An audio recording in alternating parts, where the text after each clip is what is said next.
दरअसल इस देश की राजनीति अब बदलने वाली है। पहले कई गुट थे, कई दल थे और कई ज्यादा उसमें मतभेद थे, लेकिन आने वाले 10-20 सालों में कुछ ऐसा होगा कि राजनीति में सिर्फ दो पहलू बचेंगे। एक पहलू आपका हिंदू बचेगा, एक पहलू आपका मुस्लिम बचेगा। अब इसमें यह तय करना पड़ेगा कि आखिर इन दोनों के प्रमुख नेता कौन होते हैं। नमस्कार, मैं नागेंद्र दीक्षित और आप देख रहे हैं दिलचस्प न्यूज।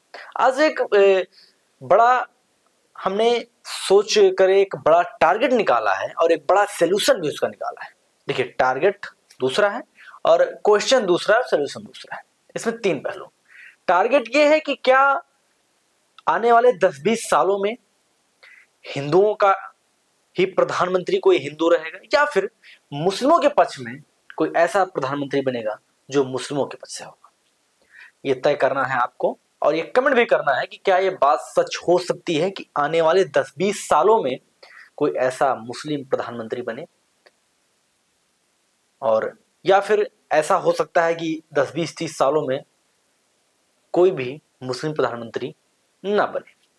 इस पर एक कमेंट जरूर करिएगा। लेकिन आज अब मैं आपको ले चलता हूं एक एक करके सारी चीज समझाने कि आखिर ये बात कहां से निकल के आती है।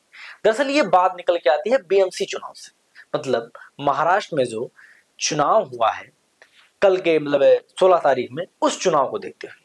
और वो क्यों देखते हुए कि जहां एक तरफ अभी मैंने थंबनेल लगाया, थंबनेल में आपने देखा होगा कि अब इन सब का क्या होगा। मतलब अखिलेश का क्या होगा, राहुल गांधी का क्या होगा, ममता बनर्जी का क्या होगा, और जो सारी पार्टियां मुस्लिम वोट पर आश्रित हैं उनका क्या होगा।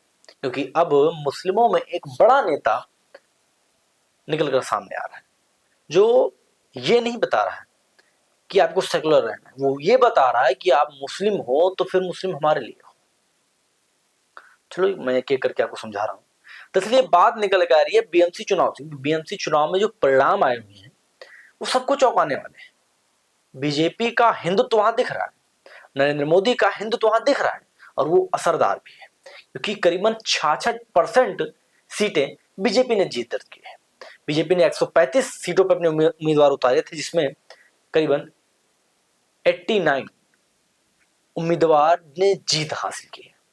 और वहीं शिंदे साहब, जिन्होंने 160 सीटों पर अपने उम्मीदवार उतारे और 65 उम्मीदवार उनके जीते, 40%। आपको एक एक करके बता रहे हैं कि जो वहां का नतीजा आया है उस पर आपको ले चलते हैं, फिर उसके बाद आपको समझाते हैं कि आखिर ये हिंदू मुस्लिम वाली राजनीति क्या होती है, ये भी मैं आपको बताऊंगा। आप उससे नीचे ले आइए। अगर कांग्रेस, जानते हैं कांग्रेस, तो कांग्रेस का जो अपने आप को मुस्लिमों का क्या, वो एक बयान नहीं सुने थे आप, मुस्लिम मुस्लिम मतलब कांग्रेस, कांग्रेस मतलब मुस्लिम। तो वो जो उनका नारा था, वो कांग्रेस अब 151 सीटों पर अपने उम्मीदवार उतार के कुल उनके 24 उम्मीदवार जीते हैं। मतलब जीत का परसेंट कितना, स्ट्राइक रेट 15%।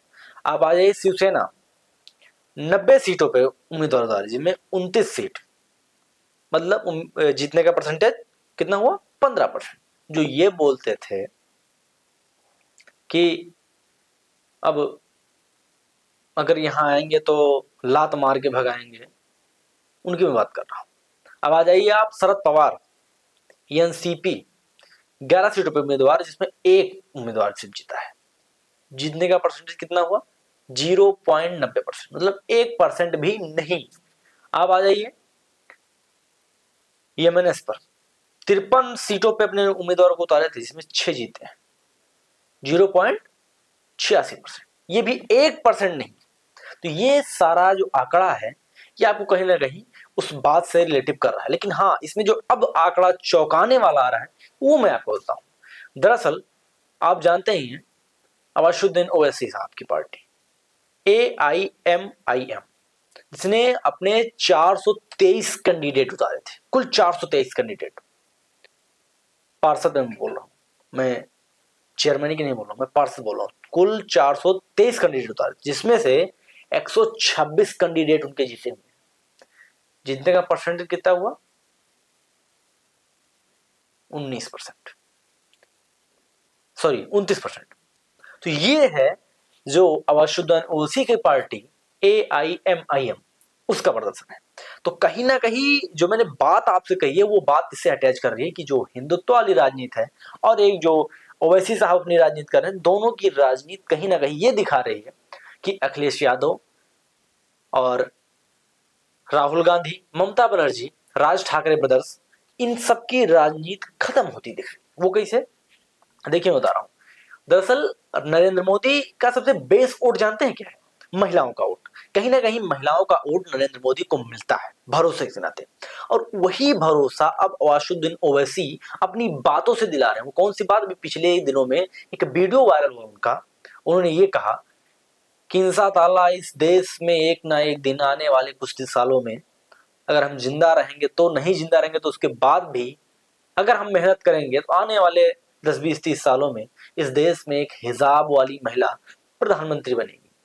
तो कहीं ना कहीं उनकी बात पे ये असर दिख रहा है कि वो जो मुस्लिम महिलाओं का वोट है वो अपने ऊपर बिल्कुल आकर्षित कर रहा है, और वो फिक्स कर रहा है कि वो कहीं ना कहीं, देखिए, जो मुस्लिम है, जो उनके पुरुष हैं, वो कहीं ना कहीं भटक सकते हैं अपने लाभ को देखते हुए, कांग्रेस में भी जा सकते हैं या अदर कई पार्टियों में जा सकते हैं, लेकिन जो महिलाएं हैं उनको कहीं ना कहीं अपनी बातों से वो आकर्षित कर रहे हैं और उनको अपना वोट फिक्स कर रहे हैं।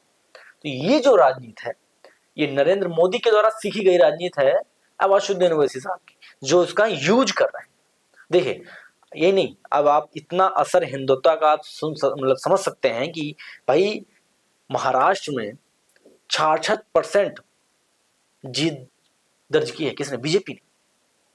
और ये नहीं, अब बंगला मतलब वो सब पश्चिम बंगाल में बीजेपी को हराने के लिए वो ममता बनर्जी जो पिछले चुनाव में अगर कोई जय श्री राम का नारा लगा देता था तो उस पर एफआईआर हो जाता, उसको जेल भेज देते थे, वो अब वहां पे मंदिर बनवा रही हैं, वहां पर रक्षा करो महाकाल, रक्षा करो महादेव, उसके नारे लग रहे हैं। ये आप कहीं ना कहीं सोच सकते हैं, कहीं ना कहीं ये बीजेपी की जो राजनीति है, जो नरेंद्र मोदी का एक सनातन के प्रति पावर जो गेन हो रहा है, जो वो लोगों में एक उत्साह जगा रहे हैं, लोगों में भक्ति जगा रहे हैं, उसका कहीं ना कहीं असर जरूर दिख रहा है।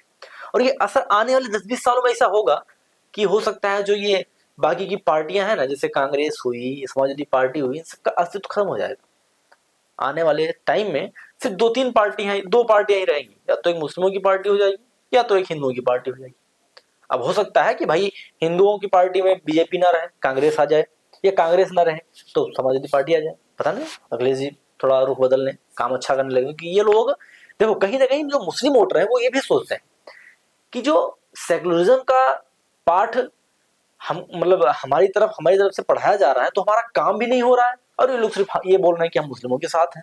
और हिंदू ये कह रहा है कि जो सेकुलरिज्म का पाठ हमको पढ़ाया जा रहा है